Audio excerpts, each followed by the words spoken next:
You will hear a number of different recordings, and you will have to answer questions on what you hear. There will be time for you to read the instructions and questions, and you will have a chance to check your work. All the recordings will be played once only. The test is in 4 sections. At the end of the test, you will be given 10 minutes to transfer your answers to an answer sheet. Now turn to Section 1. Section 1. You will hear a conversation between Thomas and Nadia, who are waiting at the airport. First, you have some time to look at questions 1 to 5.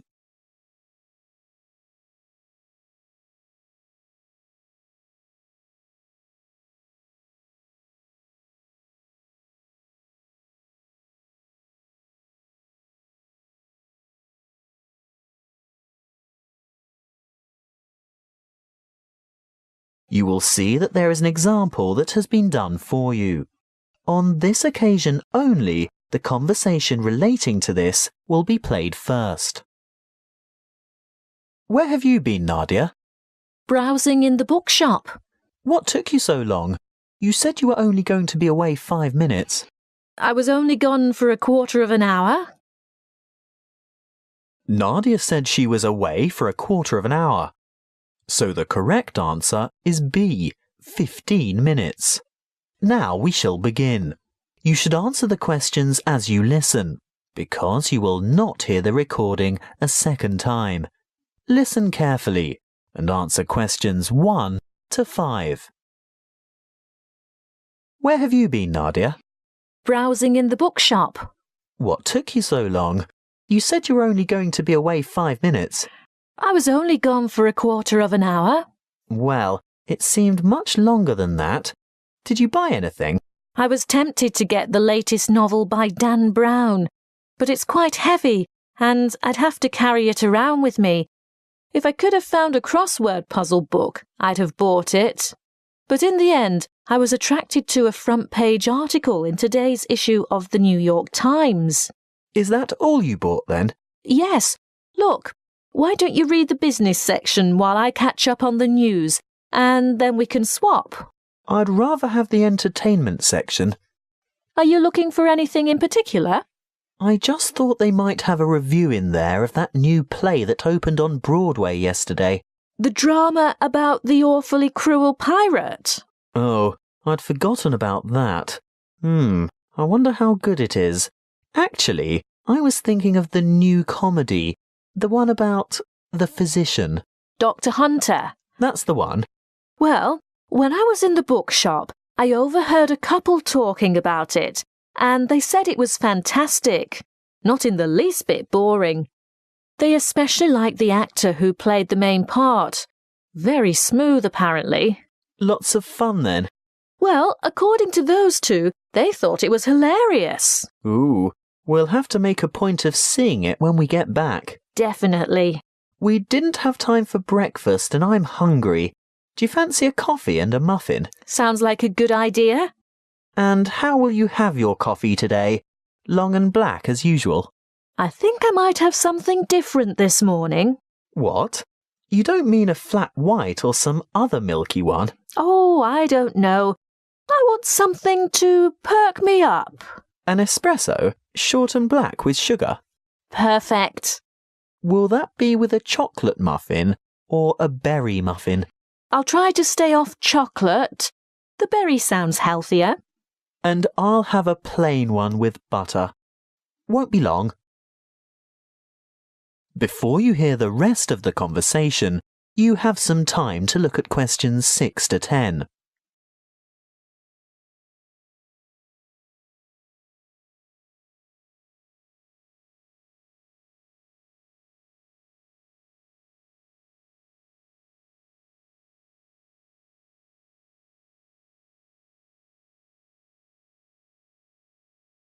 Now listen and answer questions 6 to 10.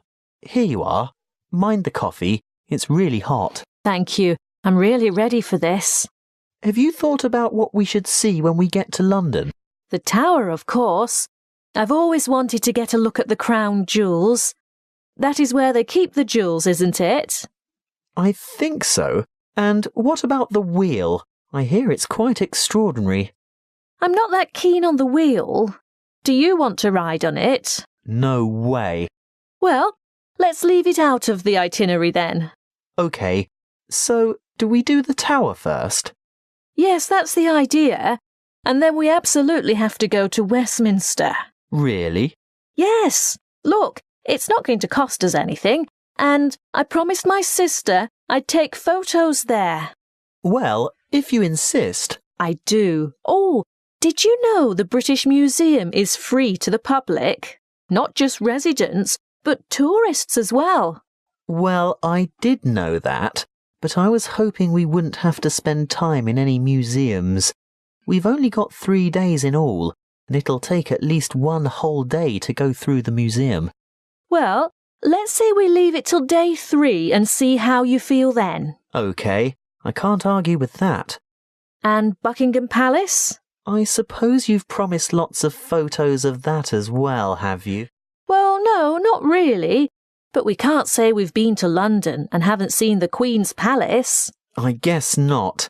And there's the added benefit that it won't cost anything as well. Oh, Thomas, it's not that I'm afraid of spending money. It's just that I want to see all the traditional sites first. Good. I'm glad that's sorted. Listen, I think they just called our flight. That is the end of section 1. You now have half a minute to check your answers.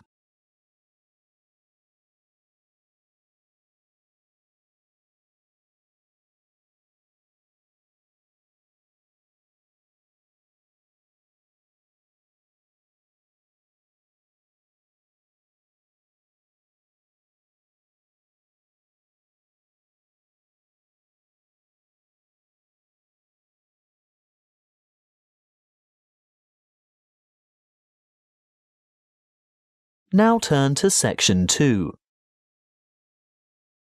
Section 2. You will hear a tour guide talking to a group of visitors at a museum. First, you have some time to look at questions 11 to 15.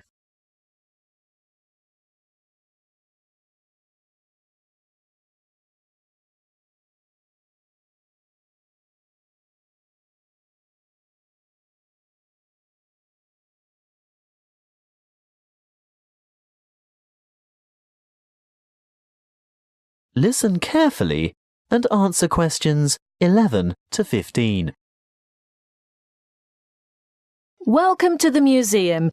Before we go inside, I'd like to remind you of 1 or 2 things. Firstly, you'll be pleased to know that admission is free to all visitors, so explore at your leisure, and if you can't take it all in today, you can come back again and again without any charge at all. Opening hours are from 10 a.m. to 5:30 p.m. most days, but the museum closes a little later on Thursday and Friday evenings.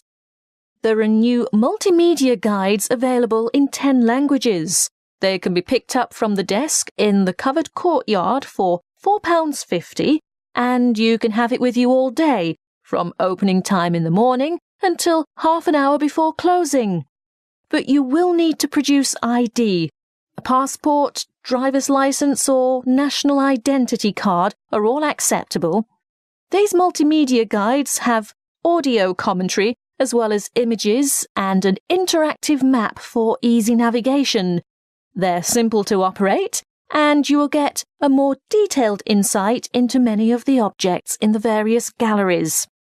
As a security measure, apart from your camera and a purse, wallet or small handbag, your other belongings such as large bags, coats and umbrellas will have to be left at the cloakroom. Please note that the museum has recently revised the regulations for the size of bags and parcels that it will accept in its cloakrooms. I think the maximum size is 40 by 40 by 50 centimetres with a maximum weight of 8 kilograms. The only exception to this is prams and pushchairs. There is a charge of £1 per item. The main cloakroom is to the left of the main entrance, and there is another one at the north entrance. It may seem obvious, but may I remind you also that you should set your mobile phone to silent or turn it off altogether while you are in the museum, and do not carry or consume any food or drink in the exhibition halls. If you are hungry, there is an excellent restaurant where you can purchase a light lunch or a full meal. If it's just a hot beverage you want, then I can recommend taking a break at the Gallery Cafe. Before you hear the rest of the talk, you have some time to look at questions 16 to 20.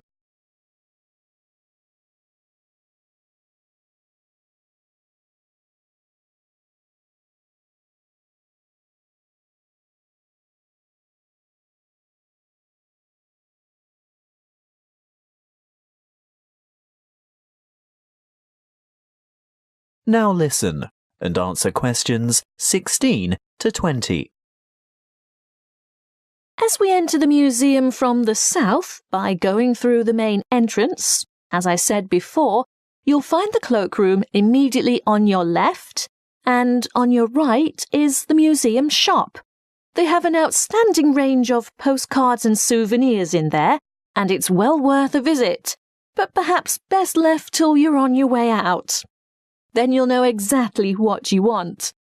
The big room to the right of the entrance, behind the shop, is the reference library.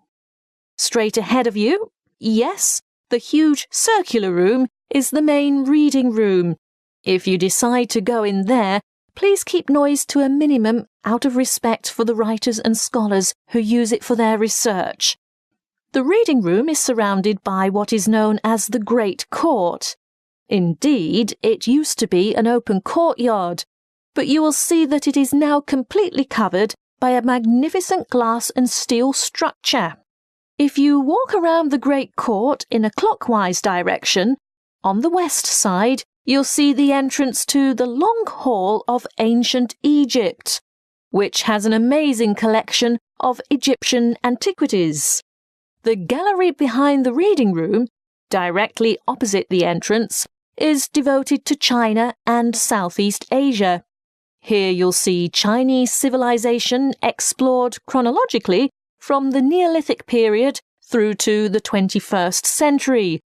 The restrooms for both men and women are located in the northeast corner of this floor, but don't worry, there are others available on the floors above. Another huge gallery extends along the eastern side of the courtyard, and this is given over to Greece and Rome. The sculptures in this section are absolutely spellbinding. Take your time looking at all the exhibits, and when you're ready to view what's on the next floor, take the magnificent marble staircase by the entrance. That is the end of section 2.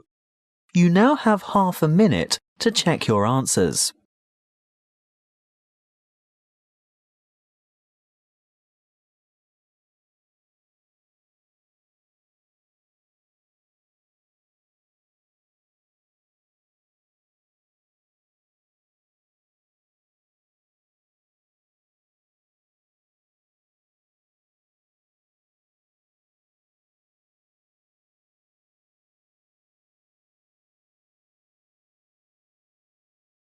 Now turn to section 3. Section 3. You will hear a conversation between a lecturer and a psychology student asking for advice about research methods. First, you have some time to look at questions 21 to 25.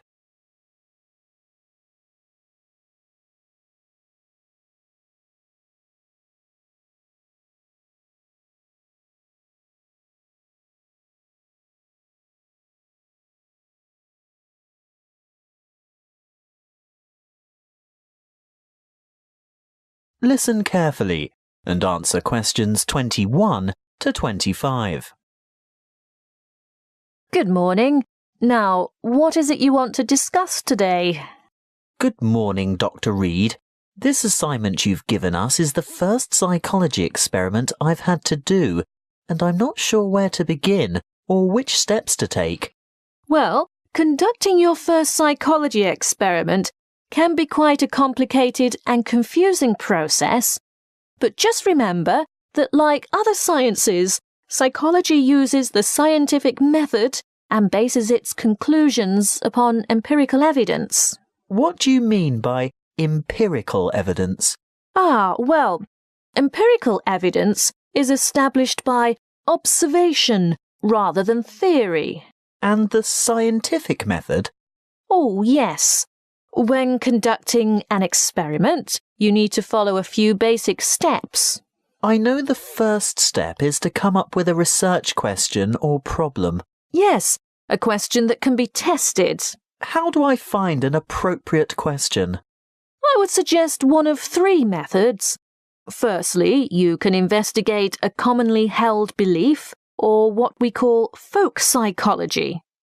I see. So I could examine the belief that staying up all night to study for an important exam can adversely affect test performance. That's right. In that case, you would compare the scores of students who stayed up all night with those of students who got a good night's sleep. I think I could do that. Well, alternatively, you might want to consider reviewing the literature on psychology. You know, published studies can be a good source of unanswered research questions. I'm sure you've read papers where the authors note the need for further research. So I would come up with some questions that remain unanswered. Correct. But there is a third source of ideas. Just think about everyday problems and then consider how you could investigate potential solutions. OK. Perhaps I could study various memorization strategies to find out which are the most effective. That's the idea. Next, you need to define the variables. You know, anything that might have an effect on the outcome of your research. Yes, I remember we learnt about that last week. Yes, that's right. Then you have to develop a testable hypothesis that predicts how the variables are related. For example, students who are sleep deprived will perform worse in an exam than students who are not sleep deprived. Exactly. Once you have developed a hypothesis, you must carry out background research. I can use books, journals, online databases, and websites. Yes, all of those.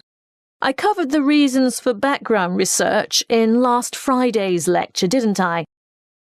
What you have to remember at this stage is to take careful notes and generate a bibliography of your sources.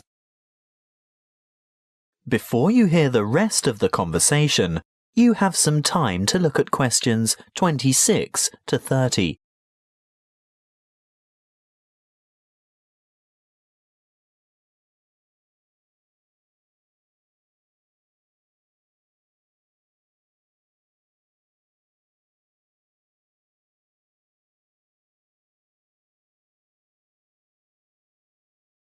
Now listen and answer questions 26 to 30. OK, I've got that. Then I'm ready to develop an experimental design. Well, again, you have a choice. There are 3 basic designs, and each has its own strengths and weaknesses.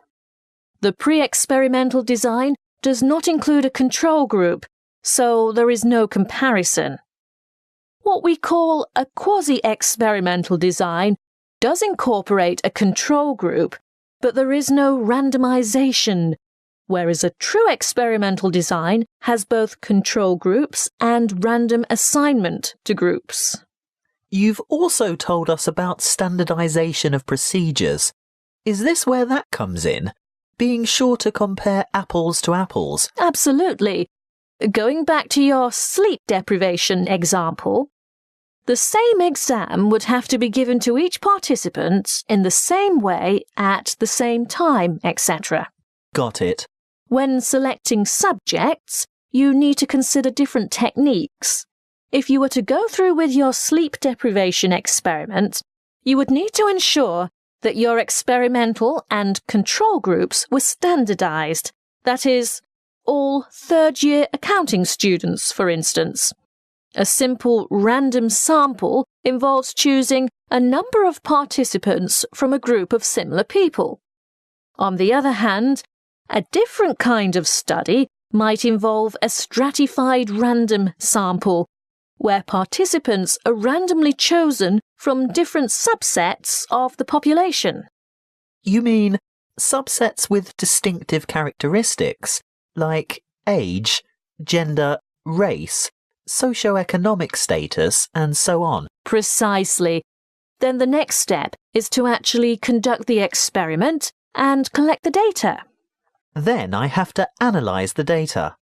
I'll be dealing with the statistical methods for analysing data in next week's lecture. Oh, good. I guess all that's left then is to write up the data. Yes, communicating your results is important. And in the next couple of lectures, I'll be covering the format and structure of a psychology paper and tips for writing each section. Thank you, Dr. Reed. I feel much more confident in getting started now. Thank you for taking the time to see me. That is the end of section 3. You now have half a minute to check your answers.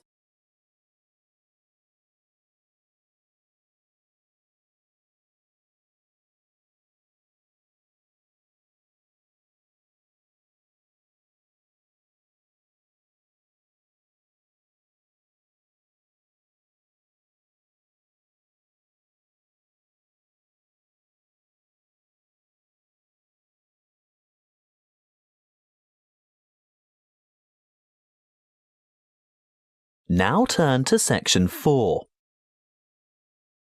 Section 4. You will hear a lecture on the production and trade of rice. First, you have some time to look at questions 31 to 40.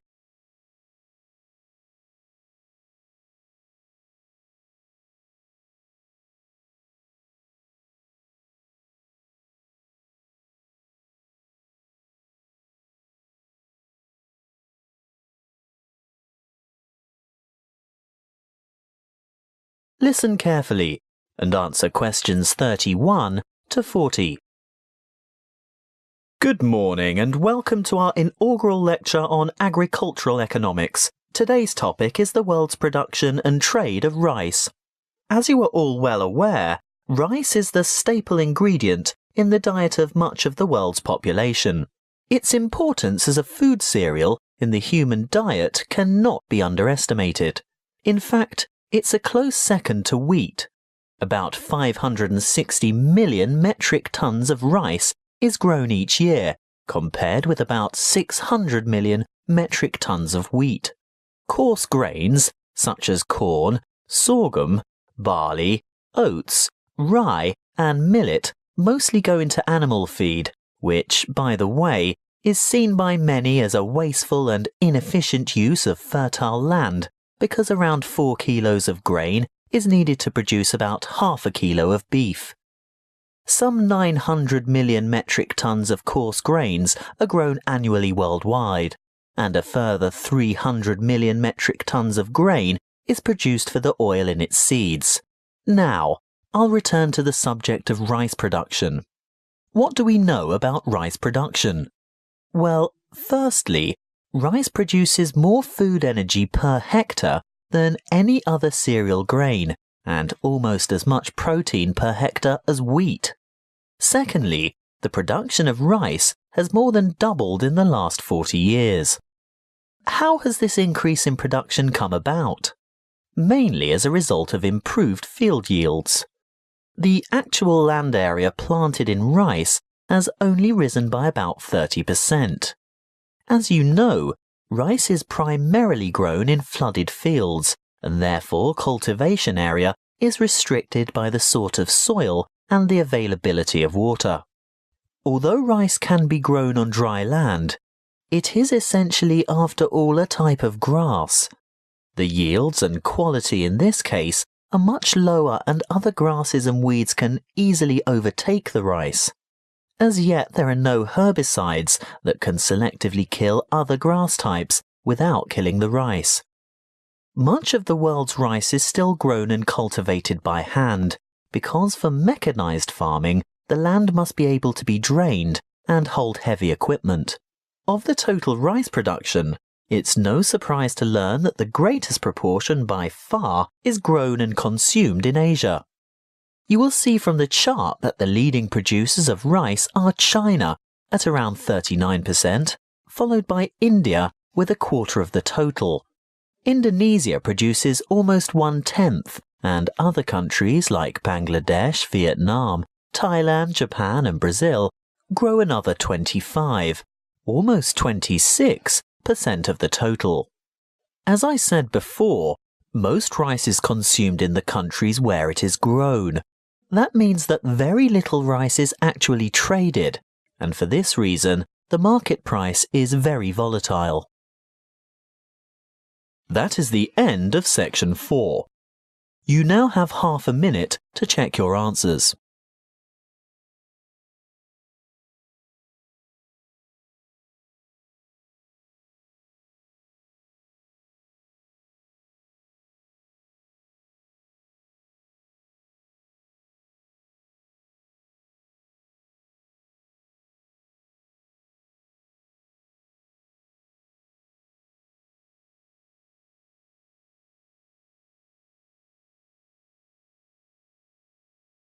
That is the end of the listening test.